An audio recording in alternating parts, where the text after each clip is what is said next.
pessoal! Nós vamos falar da alegoria da caverna de Platão. Eu sou a professora de filosofia, a professora Maria de Fátima, e a disciplina é Filosofia da Educação, curso Licenciatura em Pedagogia. Quem foi Platão? Vamos conhecer um pouco da história dele. Os dados bibliográficos de Platão. Aristócles, que ficou conhecido no mundo inteiro como Platão, que significa ombros largos, nasceu em Atenas, filho de família aristocrática. Foi discípulo de Sócrates e assistiu inconformado à morte do mestre. Herdou ideias socráticas no que diz respeito à moral, à justiça e à virtude. Abriu uma escola no jardim chamado Academos, onde veio o nome da escola de Academia. Queria ser político, mas ele se desiludiu com a democracia de Atenas após a morte de Sócrates. Basicamente, suas obras eram escritas em forma de diálogos. Curiosamente, esses diálogos não apresentavam Platão como personagem principal, e sim Sócrates. Platão propõe a dialética para se conseguir chegar a um conhecimento autêntico, ou seja, a arte do diálogo. A troca de ideias é o que vai fazer um conhecimento autêntico. A sua principal teoria é conhecida como a teoria das ideias, onde ele procura explicar como se desenvolve o conhecimento humano.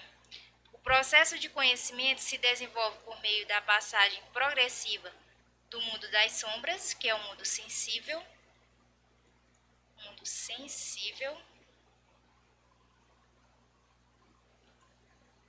para o mundo das ideias, que é o mundo inteligível.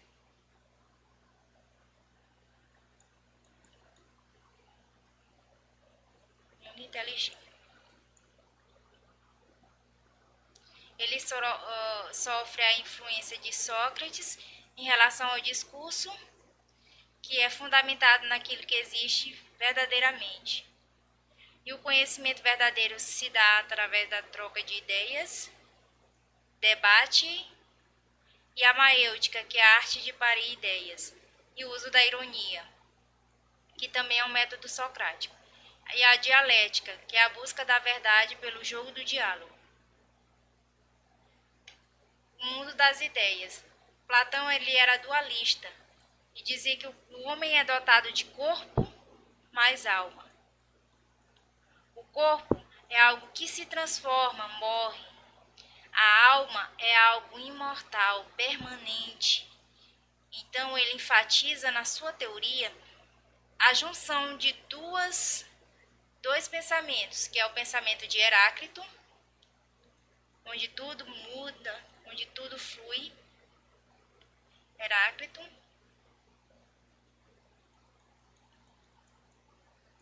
E Parmênides, em relação à alma, ou seja, algo permanente, algo que não muda. Parmênides.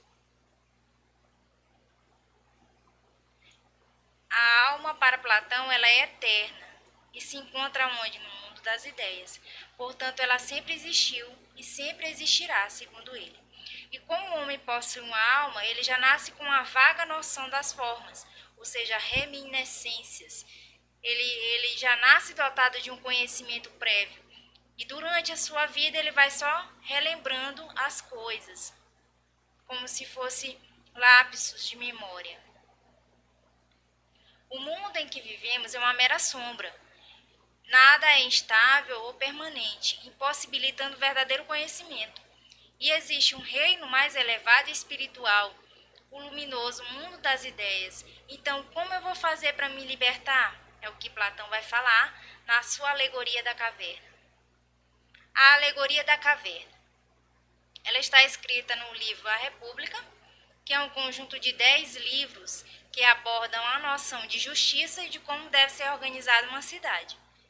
Ela se encontra no livro 7, a alegoria da caverna está no livro 7, e sua ideia central é a questão da existência de dois tipos de conhecimento. O sensível, que é a mudança,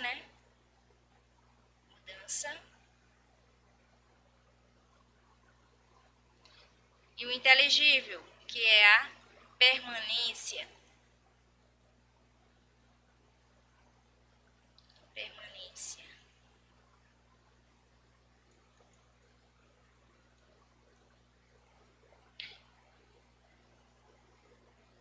Alegoria da caverna.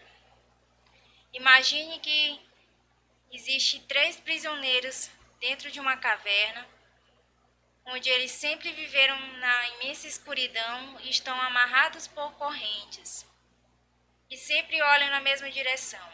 Fora da caverna, existem imagens, coisas que passam ao redor, por detrás da caverna. E tem um fogo que ilumina o que está fora da caverna, e esse fogo vai refletir as sombras na caverna. A luz do fogo vai projetar uma luz que vai refletir lá na caverna. E esses homens vão ficar a vida toda observando. Desde sempre eles estão olhando sempre na mesma direção aquelas imagens que passam. E essas imagens que eles pensam que é a verdade absoluta. É a chamada doxa, a opinião, a via do erro. Eles acreditam que essa aqui é a verdade absoluta, que nada não muda. É a permanência. Até que um dia, um deles se cansa desse mundo sombrio, escuro, onde só existem sombras, e se liberta dessas correntes e vai em direção à saída da caverna.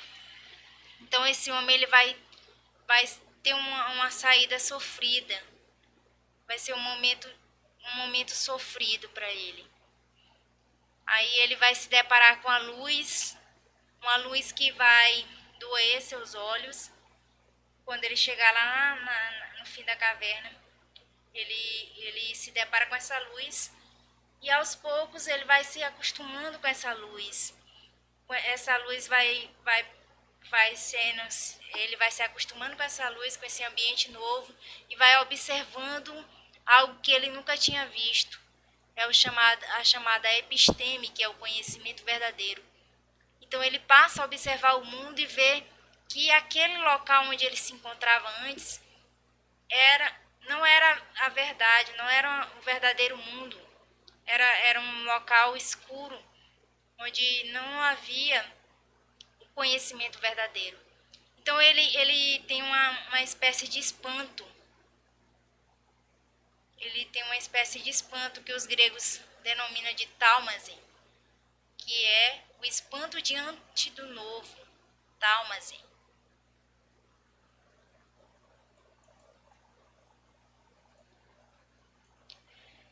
Então ele começa a reconhecer que ele era ignorante, que ele estava preso naquele local. E que o conhecimento verdadeiro era aquele que está se apresentando agora para ele. Então ele tem um entusiasmo de voltar para a caverna e tentar libertar os companheiros dele. Porém, ao se deparar com aquele mundo no qual ele viveu muito tempo, ele percebe que aquelas figuras, aquelas imagens, aquelas sombras não eram verdade. Ele tenta alertar os colegas dele, mas como os colegas dele já estão há muito tempo conformados com aquele ambiente, eles vão pedir para ele, vão até ameaçá-lo, pedir para ele não ficar tocando nesse assunto. Então ele é tido como louco pelos companheiros dele. Então o que nós podemos perceber é que muitas vezes as mudanças elas trazem isso nas pessoas. Quando você pensa diferente, você é criticado. No caso dele, por pensar diferente, por apresentar algo novo, é tido como louco pelos companheiros dele. Então, no mito da caverna, nós podemos perceber que há uma libertação dos preconceitos, de coisas que não faziam sentido e que muitas vezes nós ficamos presos a elas. Então, a caverna, a alegoria da caverna, ela inspirou até filmes, como o filme Matrix, por exemplo. Nós vamos ver aqui na frase, aqui em alguns trechos do filme Matrix, nós podemos perceber a influência da alegoria da caverna. Por que meus olhos doem? Pergunta o Neo, pergunta. E o Morfeus responde: porque você nunca os usou. Ou seja, durante muito tempo ele esteve no escuro, esteve cego às coisas. A outra frase aqui: cedo ou tarde você vai aprender, assim como eu aprendi, que existe uma diferença entre conhecer e trilhar o caminho. Então eu posso conhecer o caminho, mas eu posso decidir não percorrer esse caminho. Mas eu também posso escolher trilhar esse caminho e desvendar os mistérios que existem nele. Então sempre a decisão vai ser minha. Outras frases aqui: eu lhe mostro a porta, mas é você quem tem que atravessá-la. Foi o que o colega lá que saiu da caverna fez. Ele foi lá, voltou para a caverna e tentou mostrar uma porta para que aqueles companheiros dele se libertassem, mas eles decidiram não atravessar, não seguir a luz. Você deve entender que a maior parte das pessoas não está pronta para acordar e muitos são tão inertes e tão dependentes dos sistemas que vão tentar protegê-lo. Foi justamente o que aconteceu lá naquele episódio. Eles estavam tão presos àquele comodismo que eles não aceitavam aquilo como verdade. Não aceitaram a opinião, não aceitaram a visão nova. Eles preferiam ficar no comodismo. Saia da caverna, assina Platão. Então é preciso sair dessa caverna, é preciso encontrar o conhecimento. Quem sai da caverna é o filósofo. A caverna ela é tida como um mundo sensível, o mundo das aparências. O sol ele é vista como conhecimento supremo, porque os gregos eles tinham o sol como o detentor de toda a fonte da vida. Era o sol que alimentava para que as plantas crescessem. Então os gregos tinham no sol, a luz do sol, como o início da vida. E voltar à caverna seria o quê? Uma obrigação dele, porque ele conheceu a verdade, então ele teria que passar adiante essa verdade. Liberdade, viva um novo mundo. Então ele encontrou um novo mundo diante dos olhos dele. Ele saiu da cegueira, foi buscar uma nova forma de ver o mundo, foi buscar uma nova trilha, um novo caminho. Nós podemos perceber também que o mito da caverna, ou a alegoria da caverna, ela está presente até em alguns desenhos, por exemplo. Alice no País das Maravilhas, nós podemos perceber que Alice, diante da toca do coelho, ela vê um coelho branco e segue atrás desse coelho, entra na toca do coelho. E quando ela adentra naquele local, ela verifica outro mundo. Um mundo que ela nunca imaginou que existisse. Nós podemos perceber nessa figura aqui, Alice tendo um diálogo aqui com uma lagartinha. A lagarta pergunta: quem és tu? Ela disse: já nem sei, Senhor. Mudei tantas vezes desde hoje de manhã. Então nós podemos perceber a influência de Sócrates nesse diálogo. Porque Sócrates diz: conhece-te a ti mesmo, para que tu conheças o mundo, os deuses e tudo ao teu redor. Então, qual é a relação da alegoria da caverna com a educação e os dias atuais? Nós podemos perceber, por exemplo, na sala de aula, o professor é aquele que saiu da caverna, é aquele que vai conduzir e libertar os alunos, ensinar novas práticas, incentivar o aluno a buscar. Então, ele vai, a partir de apresentar coisas novas para que esses alunos comecem a criar suas próprias formas de pensar, trilhar seu próprio caminho. E o que tem a ver também a mídia?